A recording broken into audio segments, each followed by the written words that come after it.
യേശുക്രിസ്തുവിന്റെ ക്രൂശീകരണത്തിൽ പങ്കാളിയായി തീരുന്ന സമയം മുതൽ ഹല്ലേലൂയ ദൈവത്തിന്റെ ആത്മാവ് നമ്മിൽ വസിക്കുകയാണ്. ഹല്ലേലൂയ.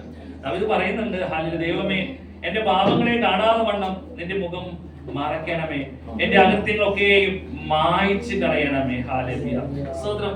ആമേൻ. ദാവീദിന്റെ സന്നിധിയിൽ ദൈവത്തിന്റെ സന്നിധിയിൽ പ്രാർത്ഥിക്കുമ്പോഴും ഹല്ലേലൂയ ആമേൻ അവന്റെ ഉള്ളിൽ ആഗ്രഹം, ഹല്ലേലൂയ എന്റെ പാപങ്ങളിൽ നിന്ന് എനിക്കൊരു മോചനം വേണം, ഒരു രക്ഷ എനിക്ക് വേണം. ഹല്ലേലൂയ.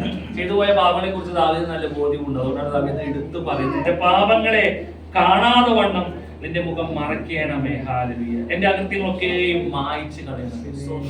ആമേൻ. ദൈവം നോക്കുമ്പോൾ, ഹല്ലേലൂയ, ദൈവത്തിന്റെ സന്നിധിയിലേക്ക് ദൈവം നമ്മെ നോക്കുമ്പോൾ ഹല്ലേലൂയ പാപങ്ങളെ കാണാതെ വണ്ണം മറയ്ക്കുന്നത് എങ്ങനെയാണെന്ന് അറിയാമോ? കർത്താവായ യേശു ക്രിസ്തുവാ.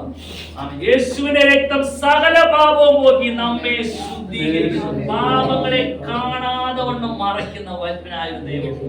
ഹല്ലേലൂയ. അതുപോലെ തന്നെ ദാവീദ് പറയുക, എന്റെ അകൃത്യങ്ങളൊക്കെയും മായ്ച്ചു കളയണമേ. ആമേൻ. അകൃത്യങ്ങളെയും ഹല്ലേലൂയ കർത്താവായ യേശു ക്രിസ്തു മായ്ച്ച്, എന്നിട്ട് നമുക്ക് എന്ത് ചെയ്തിരിക്കുക? സ്ഥിരമായ ഒരു ആത്മാവിനെ. അപ്പൊ ഈ ആത്മാവിന്റെ പ്രത്യേകത നമ്മെ സകല സത്യത്തിലും വഴി നടത്തും. ഹല്ലേലൂയ. ഈ ഒരു അനുഭവത്തിലേക്ക് ദൈവമക്കളായ നമ്മളെല്ലാവരും കടന്നു വരുമ്പോൾ ഹല്ലേലൂയ നാം ആലോചിച്ച് നോക്കി, നമുക്ക് ഇതിന് എന്തെങ്കിലും ഒരു ശ്രേഷ്ഠത പറയാനുണ്ടോ? എന്തെങ്കിലും പുകഴ്ച പറയാനുണ്ടോ? ഹല്ലേലൂയ. നമ്മുടെ വല്ല കഴിവാണോ? നമ്മുടെ കഴിവൊക്കെ നോക്കിയാൽ എന്തുമാത്രം ഉണ്ടല്ലേ? ദൈവം നമ്മിൽ പ്രവർത്തിച്ചാൽ, ഹല്ലേലൂയ, ദൈവം നമ്മോട് കരുണ കാണിക്കുന്നതുകൊണ്ടാണ് ഇന്ന് രാവിലെ നമ്മൾ ബെഡിൽ നിന്ന് എഴുന്നേറ്റത്. ഹല്ലേലൂയ. ആമേൻ. കർത്താവേ സ്തോത്രം എന്ന് പറയുന്നത് പുറത്തോട്ട് നോക്കി ഹല്ലേലൂയ സൂര്യപ്രകാശം കാണുവാനും ദൈവത്തിനെ മഹത്വം അർപ്പിക്കുവാനും ഹല്ലേലൂയ ജീവിത ശൈലികളിലേക്ക് ആമേൻ തിരിയുവാനും എല്ലാം കഴിഞ്ഞത് കർത്താവ് നമ്മളോട് കരുണ കാണിച്ചുകൊണ്ടാണ്. ഹല്ലേലൂയ. ആരോഗ്യവും ബലവും ആയുസ്സും നൽകി, പ്രാണനെ നൽകി ദൈവം നമ്മെ കരുതി. അതുകൊണ്ട് നമ്മള് ഹല്ലേലൂയ 6 ദിവസം നമ്മൾ ജോലി ചെയ്ത് ഒരു ദിവസം കർത്താവിന്റെ സന്നിധിയിൽ ഹല്ലേലൂയ നല്ല മനസ്സോടെ കടന്നു വന്ന കർത്താവിനോട് സ്തോത്രം പറയും. ദൈവം നമ്മളിൽ നിന്ന് ആഗ്രഹിക്കുന്ന അത് തന്നെയാണ്. ഹല്ലേലൂയ. ആമേൻ. ഇപ്പോ പറയുന്നത് അതിന്റെ 18ാമത്തെ വാക്യം, നിന്റെ പ്രസാദപ്രകാരം സീയോനോട് നന്മ ചെയ്യണമേ, യെരൂശലേമിന്റെ മതിലുകളെ പണിയണമേ. അപ്പോൾ നീ നീതിയാഗങ്ങളിലും ഹോമയാഗങ്ങളിലും സർവാംഗ ഹോമങ്ങളിലും പ്രസാദിക്കും. ആമേൻ. ഹല്ലേലൂയ. നാം നമ്മെ തന്നെ സമർപ്പിച്ച് കർത്താവിന്റെ സന്നിധിയിൽ ആയിരിക്കുമ്പോൾ ഹല്ലേലൂയ നീതിയാഗങ്ങളിൽ ഹല്ലേലൂയ നാം പറയുന്ന സ്തോത്രത്തിലും എന്തുണ്ടായിരിക്കും? നമ്മെ തന്നെ സമർപ്പിക്കുമ്പോൾ. അല്ലാതെ നീതി സ്തോത്രം പറയുന്നതിനെ കുറിച്ചല്ല പറഞ്ഞത്. നാം അല്ലാതെ നമുക്ക് സ്തോത്രം പറയാനും കഴിയുമല്ലേ? നമ്മൾ സ്തോത്രം പറയുമ്പോൾ നമ്മളിൽ ഒരു നീതി ഉണ്ടായിരിക്കണം. ഇന്ന് രാവിലെ ഞാൻ എന്റെ കർത്താവിന്റെ സന്നിധിയിൽ കർത്താവിനോട് സമർപ്പിച്ച് സ്തോത്രം ചെയ്ത് ഇന്നത്തെ ആരാധനയെ ഹല്ലേലൂയ കർത്താവേ എനിക്ക് ഹല്ലേലൂയ കർത്താവിനെ മാറ്റപ്പെടുത്തുവാൻ, കർത്താവിനെ സ്തുതിക്കുവാൻ എന്നെ ബലപ്പെടുത്തണമേ, ശക്തീകരിക്കണമേ എന്ന് പ്രാർത്ഥിച്ചൊരുങ്ങി നമ്മൾ പലപ്പോഴും നമ്മളെ തന്നെ ശുദ്ധീകരിക്കണമെന്നല്ലേ? ഒരു ശുദ്ധീകരണം. ഹല്ലേലൂയ. ശുദ്ധീകരണം കൂടാതെ ആർക്കും ദൈവത്തെ പ്രസാദിപ്പിക്കാൻ കഴിയില്ല. ഹല്ലേലൂയ. അങ്ങനെ ഒരു അനുഭവത്തിൽ നാം ശുദ്ധീകരണത്തോടു കൂടെ ദൈവസന്നിധിയിൽ കടന്നു വരുമ്പോൾ നമ്മുടെ നീതിയാഗങ്ങളിൽ ആമേൻ ഹല്ലേലൂയ നാം നമ്മുടെ വാഗോണ്ട് പറയുന്ന സ്തോത്രം ഹല്ലേലൂയ സ്തുതിയാഗങ്ങളിലെല്ലാം പ്രസാദിക്കുന്ന വലിയ ദൈവം. അത് ദൈവം അങ്ങ് പ്രസാദിച്ചു കഴിയുമ്പോൾ എല്ലാം പറയാൻ ചെയ്യും. അത് ദൈവം അങ്ങ് പ്രസാദിച്ചു കഴിയുമ്പോൾ നമ്മുടെ ഉള്ളിലെ ഭാരങ്ങളെ മാറ്റിക്കളയും. നമ്മുടെ ഉള്ളിലെ ഭാരങ്ങൾ നാം പോലും അറിയാതെ മാറിപ്പോകും. അവിടെ തൊട്ടുതാഴെ വായിക്കുന്നത് എന്താ? ഹല്ലേലൂയ. ദൈവത്തിന്റെ ഹനനയാഗങ്ങൾ തകർന്നിരിക്കുന്ന മനസ്സ്, തകർന്നും നുറുങ്ങിയിരിക്കുന്ന ഹൃദയത്തെ ദൈവമേ നീ നിരസിക്കുകയില്ല. ഹല്ലേലൂയ.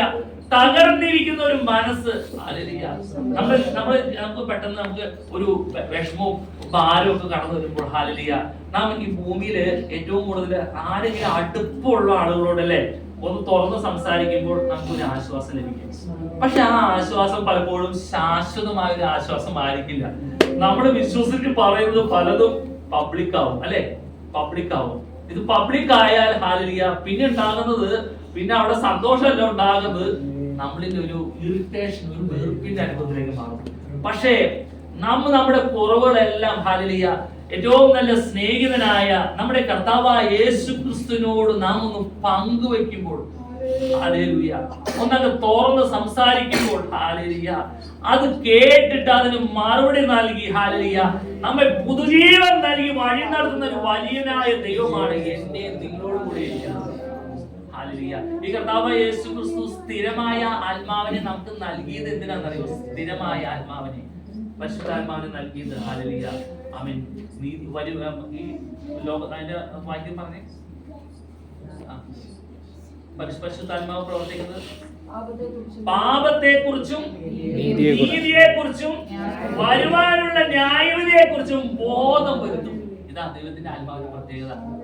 ആമേൻ. അപ്പൊ നമ്മളിൽ ഹല്ലേലൂയ നോക്കി ഒരു തെറ്റിന്റെ അനുഭവത്തിലേക്ക് ആമേൻ പിശാച് നമ്മെ വഴി നടത്തുന്ന ഏതെങ്കിലും ഒരു സാഹചര്യം വന്നാൽ അപ്പൊ തന്നെ പാപത്തെ കുറിച്ച് ബോധം വരുത്തുന്ന ഒരു വലിയവനായ ദൈവത്തിന്റെ ആത്മാവ് സ്വന്തം നമ്മെ പെട്ടെന്ന് ഒരു ബ്രേക്ക് ഇട്ട പോലെ നിർത്തിക്കും. പാപത്തെ കുറിച്ച് ബോധം വരും. ഇനി അതൊരു പാപം ചെയ്താൽ അതിനൊരു ന്യായവിധിയുണ്ട്.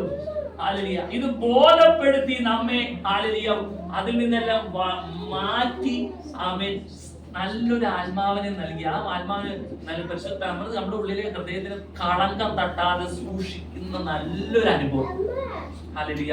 അതാ നമ്മൾ ദൈവത്തിന്റെ സന്നിധിയിലേക്ക് കടന്നു വരുമ്പോൾ ഹല്ലേലൂയ നമുക്ക് ഹല്ലേലൂയ കൂടുതൽ സ്തോത്രം പറയാനും ആമേൻ നമുക്ക് കരങ്ങളെ അടിച്ച് ആമേൻ സ്തോത്രം എന്ന് പറയുമ്പോഴെല്ലാം നമ്മുടെ ഹൃദയം ആനന്ദം കൊണ്ട് നിറയുക, ആനന്ദത്താൽ നിറയുകയാണ്.